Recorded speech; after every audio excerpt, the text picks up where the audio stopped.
with the exception of the 2 fouls that both Boris Diaw and Amare Stoudemire had, it's going to force Avery Johnson to take another timeout. The Phoenix Suns have come out of the gate 10 of 13 from the field. Steve Nash is 4 assists, 5 points. Dallas down 11. Mavericks are electing to switch pick and rolls. We've seen Dirk Nowitzki on Steve Nash.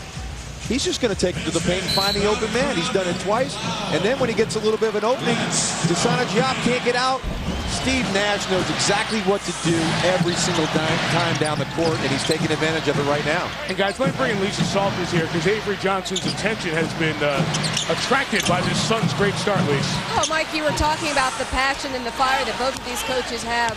Just 2 timeouts ago, Avery Johnson really lit into his team. He said, look, when we're playing defense and we get set, we're doing okay. We've gotten some steals. We get an offensive rebound. And he said at that time, they scored 7 points. We've given them 7 points because of our turnovers. Then he turned to Eric Dampier, who was in the game at the time, and he got on about his defense. And he said, you can't rotate and get screened. You got to get out there on the guy like you do in practice. He said, Eric, you let your team down when you do stuff like that. Then he softened it up in the end. I guess he wanted to leave it on a positive note. He said, look, a couple of mistakes. Take care of the ball. We should be fine. Like, Barbosa misses some Stackhouse travel. Absolutely. He got trapped there as Phoenix was diving down to cut off that passing lane. 5 Dallas turnovers, Bill. As a follow-up to Lisa's point, Dallas's defense off the ball is atrocious. Now, you can get away with that against most teams, but nobody really plays the way Phoenix and Steve Nash play, which is always looking for somebody else. Threaded Benito to Marion. The miss. Sagana Diop gets the rebound. Diop, Nowitzki, Greg Buckner. Terry diving down the lane, earning a couple of more free throws here for Dallas. A Maverick team that's only hit 3 field goals with 3:45 to go in the first. Marion got the foul his first. You know, normally you tell your point guard, get rid of the basketball. Quit dribbling the basketball. But Steve Nash, he's got that thing on a yo-yo, and when he goes around in the paint, all he's doing is waiting for someone to look at him. And normally 4 guys look at him, and he hits a guy for a wide-open layup. Now, if they don't come to him, he just gets into a nice little fadeaway shot. He's just a mastermind with the basketball. Terry takes his second free throw. TNT tomorrow night. Miami at the Nets, followed by the Lakers at Denver. NBA TV on Friday. You will see these Suns back home against the Detroit Pistons, and then Detroit goes home Sunday on ABC as Buckner fouls Nash out high. You'll have the Mavericks and Pistons in what could be an NBA Finals preview. The coverage there starts at 3 Eastern with the pregame show featuring Dan Patrick and Michael Wilbon. Are you on again, John? They've invited you back. Wow. Absolutely. Oh, okay. While we're on the subject of Steve Nash, Yes, sir. he not only is the best at what he does, he's the only one that does what he does. The level of uniqueness of little Steve Nash, who won his first MVP award at 31 years of age, joining the likes of beautiful back cut. Marion missed it. Got it back. Fans wanted to travel. It was already up in the air, and the rebound is put back in to make it an 11-point lead. What they wanted, Mike, was you can't pass the ball to yourself. Yeah, right. It would have had to have hit the rim, which it didn't appear to hit the rim. It did. It did. I have to clean my glasses. But again, Dallas confused on how they're playing the pick and roll and just normal screens. This Chop, who's really had a breakout year. He's completely turned his body around physically. Here's a guy who's lost well over 100 pounds. Now has finally got himself in shape and has become a real force for this Maverick team. Nash goes right at Chop, pulls the string on Sagana, and Steve connects on his 3rd field goal. He has 7 points, 4 assists, 2 rebounds in his return back to a place where he was a star for a half dozen years. Austin Crozier checked in for the Mavericks, and he and Jason Terry misconnect. And it is another Dallas turnover. So the Dallas Mavericks have turned it over 6 times in the first quarter. Steve Nash and the Suns have opened 12 of 18 from the field and lead this showdown by 11. Thank you, Fred. Bucks did make the playoffs last year. They play again here in another night or so. Phoenix leading Dallas by 11. When the Mavericks are on that 17-game run, people start looking, they're 52-10. They probably won't get to the Bulls at 72-10, but can they join this list of teams where 4 of the top 5 went on to win the NBA title? Needless to say, if Dallas has a final quarter of the season close to the first 3 quarters they had, they'll be closing in on that 67-68, perhaps the magical 70-win mark. But the last 5 quarters haven't been good. They lost to Golden State Monday by 17, and that wasn't indicative of how close the game was. Golden State blew them out. Down here by 11, but good defense on this trip. But a shot clock violation is avoided as the Mavericks draw the foul, or are called for the foul, on Nowitzki. Third strings.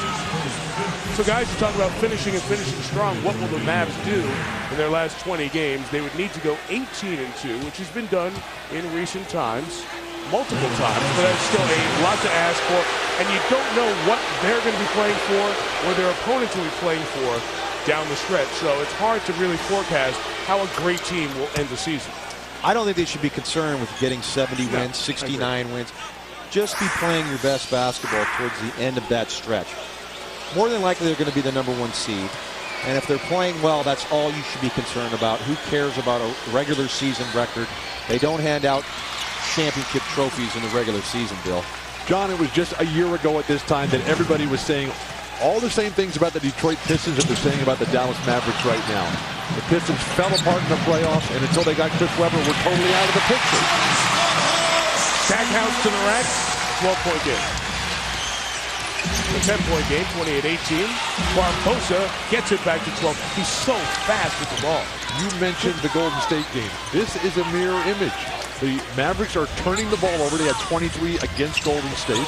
They gave up 60 points in the paint to Golden State. And Biedrich had an unbelievable game in dominating the basket area. Dirk is doubled. Stackhouse missed the 3 over the top. It'll go to Phoenix with 1:33 to go. It's all come through pick and roll. The Dallas Mavericks are playing awful pick and roll defense right now. Early picks, early in the shot clock. Picks that are way out, almost at half court right there. Kurt Thomas lays one on for Leandro Barbosa to get all over the basket. You can't let a man get to the basket on one single pick out of the half court line. We hear so much about the Maverick defense. They've given up 30 points. This is a 140-point pace for the Phoenix Suns right now. Barbosa turned it over in transition. Buckner going the other way. Offensive foul drawn by Raja Bell.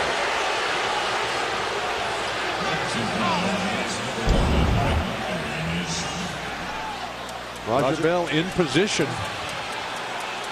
I'm going to let you talk about the offensive fouls, John.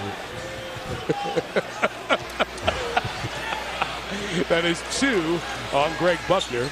If you weren't with us at the start, Devin Harris also has 2 personal fouls. Diaw and Stoudemire have 2 for Phoenix. Bell misses. Kurt Thomas the rebound. The amazing thing about Kurt Thomas' injury was that they didn't miss a beat. I don't think they lost a game while he was out. Barbosa goes right at Crozier. Thomas touched it while it was in the cylinder. It'll be Mavericks ball. Guys, this is the stretch that has been of the most intrigue the last few years when Steve Nash goes out. Barbosa's minutes at the point have improved so much this year, it's less of a drastic negative impact on the Phoenix team. Most importantly is the evolution and development of Boris Diaw, who now can control the offense and keep everybody involved instead of just reverting to the one-on-one game that permeates the rest of the league. Out of bounds off Crozier. It's clearly a different team, Mike. It might not be a drastic change, but there is a significant change. I watched this team the 4 games Steve Nash was out, and they had a very difficult time. As right down the center of the lane goes Raja Bell. Where is this Dallas vaunted defense, Bill? You've got Eric Dampier and Sagana Diop sitting on the bench as Avery Johnson trying to go small. The D'Antoni has set the pace here. And it has been a remarkable first quarter for these Phoenix Suns. Game and shot clock virtually the same. Stackhouse backing Barbosa. Leandro gave him no room to rise up, and that will bring the first quarter to an end. An awful quarter for the Mavs, who made only 5 field goals and turned it over 7 times. And hear it a little bit from this crowd. Nowitzki didn't have a field goal, while the Suns had 6 players score. They shot 67% from the field. And in the heavyweight showdown in the West after 1, Phoenix leads Dallas by 14.